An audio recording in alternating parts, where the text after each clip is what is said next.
In terms of game theory, the figure of merit of a good game is minimum rules, maximum richness.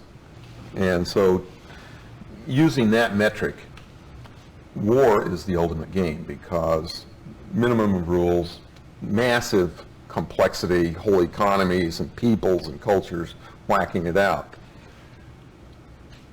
If you take the next best metric for game playing, it's business, where you have tremendous complexity, keep score with money, market share, what have you, and it's really fun. And being a game player, looking at strategic as well as tactical decisions in business has always been really a lot of fun.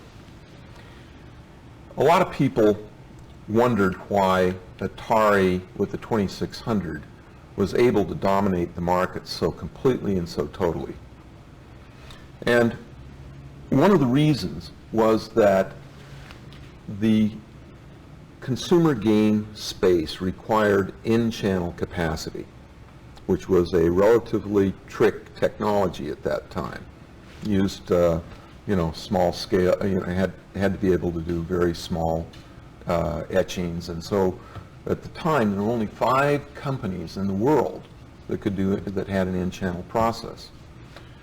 So since we were the first, I went around and I cut deals with every one of the in-channel houses to make me the next generation custom chip for the next generation Atari 2600.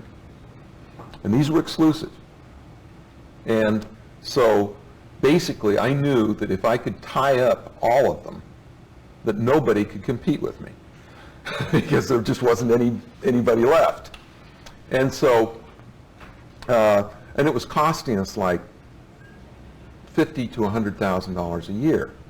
And I could constantly make just enough little changes that in the N-channel world where it was all LSI, any change set you back at least 3 to 6 months.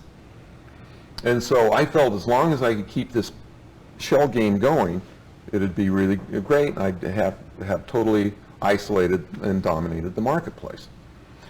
Well, after I sold the company, when I was working this thing, people say, why are you doing this? You only need one next generation. Pick the guys that are the best and let these guys save you $100,000. You couldn't really tell them out loud that this is a blocking strategy, because business guys, particularly green eye shade people, don't get that. They don't understand that for $100,000 to get a monopoly is really a cheap price, really a cheap price.